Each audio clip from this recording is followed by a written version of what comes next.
Shalom, shalom, bien-aimés dans le Seigneur, partout où vous êtes, je vous salue dans le nom de Jésus. Ici, c'est votre bien-aimé Paul Ariel Malimtoto, je suis serviteur de Dieu par sa grâce. En ce jour, l'honneur m'est échu de venir partager avec vous un thème intitulé « Ne servez pas Dieu quand l'Égypte est encore à toi ». Ne servez pas Dieu quand l'Égypte est encore en toi. Bien-aimés, j'ai tiré ce topic dans la vie de l'homme qu'on appelle Moïse.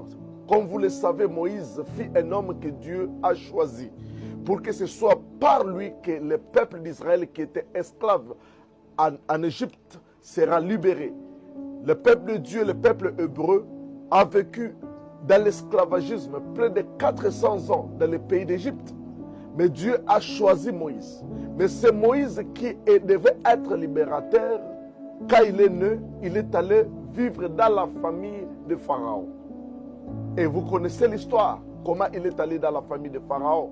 Et là, dans la famille de Pharaon, si vous lisez dans Actes chapitre 7, à partir du verset 20 jusqu'au verset 30, Moïse a été formé comme Égyptien. Moïse a appris toute la science de l'Égypte. Moïse a appris comment les Égyptiens parlent. Moïse a appris comment les Égyptiens se comportent. Moïse a appris comment les Égyptiens s'habillent. Moïse a été fabriqué, formé comme Égyptien. C'est-à-dire Moïse qui était hébreu, il est devenu Égyptien. Il avait le caractère d'un homme égyptien. Il avait l'orgueil d'un Égyptien. Il était préparé même pour être un pharaon. Alors cet homme, il y avait les chants de Dieu sur lui. Et cet homme, à l'âge de 40 ans, il est allé visiter ses frères les Hébreux.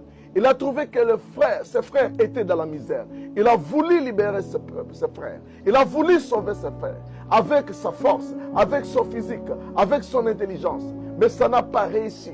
Et Dieu ne l'a pas permis. Parce que Moïse était un homme charnel, un homme égyptien. Et Dieu ne voulait pas qu'un homme rempli de l'Égypte puisse être celui qui va sauver son peuple. Quoique c'était lui qui était choisi, quoique l'œuvre qu'il voulait faire était noble, mais Dieu n'avait pas permis que quelqu'un qui est rempli de l'Égypte puisse aller libérer son peuple.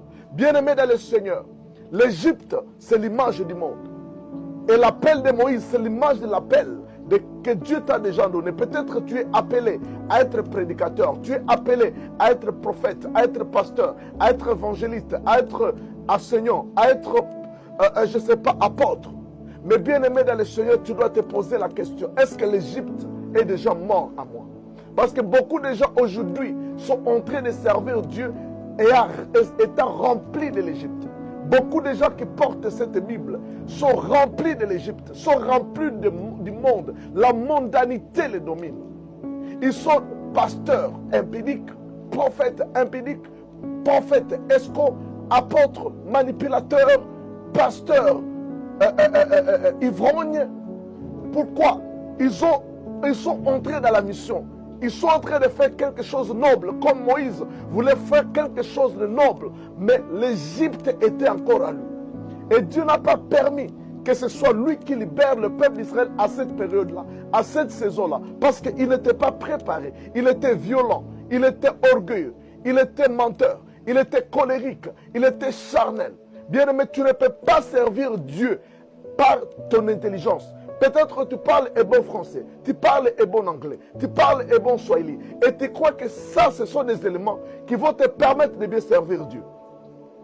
Bien-aimé, moi je ne suis pas intimidé. Même si tu parles et bon français, tu prêches très bien. Tu es éloquent, tu sais bien parler. Tu sais faire les choses. Mais la chose que je me demande, est-ce que vraiment l'Égypte est déjà mort à toi? Parce que bien-aimé, aujourd'hui, il y a des gens qui sont en train d'apporter l'ignominie à ces royaumes, à cet évangile. Ils sont en train de blasphémer le nom de Dieu. Il fait que le nom de Dieu soit blasphémé parmi les païens. Parce qu'ils sont en train de faire des dégâts. Des pasteurs sont en train d'encorser des filles. Des pasteurs sont en train de manipuler, de voler, d'escroquer les gens. Parce que ce sont des Moïse-là qui sont sortis avec l'Égypte en eux. Bien-aimés dans le Seigneur, avant que tu ne prends cette Bible et commences à le prêcher, sois rassuré, assure-toi que l'Égypte est déjà mort à toi. Parce que bien aimé dans le Seigneur, tu risques de faire que le nom de l'Éternel soit blasphémé. Et Dieu n'a pas permis que Moïse puisse libérer son peuple parce qu'il devait l'amener, le nuire à l'erreur. Parce que le don c'est que l'on a, bien aimé dans le Seigneur, il pouvait donner à l'Égypte, aux Hébreux, ce qu'il avait. Alors Dieu a permis que Moïse fuit. Dieu a orchestré les choses pour que Moïse soit poursuivi. Et il est allé à Madian, en Afrique, en Égypte, et non en Éthiopie. Et là, en Éthiopie, bien-aimé, Moïse a vécu chez un homme, son beau-père, qui s'appelle Jéthro. Et là, chez Jéthro, c'était l'endroit où Dieu a préparé Moïse. Quel est l'objectif? Quel était l'objectif que Dieu a fait que Moïse aille là-bas? Dieu voulait que l'Égypte meure à Moïse. Dieu pendant 40 ans, parce que Moïse a vécu 40 ans chez Pharaon et Dieu l'a amené vivre un autre 40 ans chez Jéthro. C'est-à-dire la même durée qu'il a fait chez Pharaon, c'était la même durée qu'il a fait chez Jéthro. Et pendant 40 ans, Dieu était en train de tuer l'Égypte à Moïse. Il ne voulait pas que Moïse, qui sera libérateur, puisse aller avec l'Égypte pour aller sauver son peuple. Et pendant 40 ans, Dieu l'a formé, Dieu l'a préparé, Dieu a détruit tous les séquelles de l'Égypte. Il a détruit, il a mortalisé, il a détruit à lui l'Égypte. Bien-aimé dans le Seigneur, avant que tu n'entres dans le ministère, rassure-toi que l'Égypte meurt à toi. Alors, voilà pourquoi tu dois avoir ton Jéthro, tu dois avoir un père spirituel. Tu dois avoir le temps de t'asseoir, d'être enseigné, d'être formé, d'être préparé. Tu dois avoir le temps de mortifier la chair. Les fruits et les œuvres de la chair doivent mourir. L'impudicité, les mensonges, l'idolâtrie, le vol, l'escroquerie. Toutes ces choses-là doivent mourir à toi. La colère, la manque de pardon. Parce qu'il y a d'autres prédicateurs, ils savent bien prêcher, mais ils ne sont pas capables de pardonner. Ils sont dans des querelles, ils sont dans des disputes, ils sont dans les gossiping, ils sont dans des fanfaronismes, ils sont dans des contes profanes. Ils vivent comme les mondains, quoi qu'ils portent la Bible. Bien-aimé dans le Seigneur, tu dois t'asseoir au pied d'un père, dans une église qui a la parole pour que l'on t'enseigne, pour que l'on te forge, pour que l'on te forme. Ce que je suis en train de voir aujourd'hui dans la diaspora. Il y a des gens qui étaient, quand on était au pays, ils étaient des chantres, ils étaient là-bas. Oui, Dieu peut élever un chantre et faire de lui prédicateur, mais des autres, c'est faux prédicateur. Qui t'a établi pasteur? Qui t'a établi évangéliste? Qui t'a établi prophète? Qui t'a établi dans le ministère? Pour que tu commences à avoir cette audace, même d'ouvrir une église. Et tu t'appelles bishop. Sans avoir passé au pied des hommes de Dieu, des hommes qui ont cette capacité, des hommes à la trame, des Jéthro qui sont là où on doit te préparer, où on doit te donner la sagesse. Pendant 40 ans, Dieu a travaillé Moïse, il l'a formé et il l'a préparé pour qu'il aille sauver son peuple.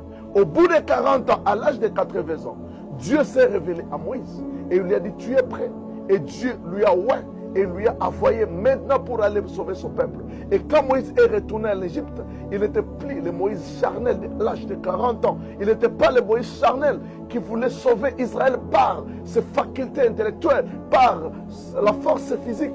Mais cette fois-ci, Moïse est retourné en Égypte avec l'onction, avec le style naturel, avec la puissance. Et Pharaon, avec toute son armée, ne pouvait pas résister à Moïse. Parce que Moïse était rempli des armes de Dieu. Il était prêt à défier même le Pharaon et toute son armée, ses magiciens. Parce que cette fois-ci, il était préparé pour libérer son peuple. Il avait pris l'Égypte à lui. Il n'était pas même intimidé par l'Égypte. Il n'avait pas peur de l'Égypte comme il avait peur à l'âge de 40 ans. Dieu l'avait préparé. Bien aimé, tu as besoin de la préparation. Ne sois pas à hâte de fuir et d'entrer dans le ministère. Tu dois te préparer. Tu dois être formé. Tu dois avoir le temps de recevoir la forme. Tu dois avoir la connaissance de cette parole. Tu dois connaître la Bible parce que le ministère auquel nous sommes appelés s'appelle le ministère de la parole. Tu dois connaître la parole. Tu ne peux pas aller servir Dieu sans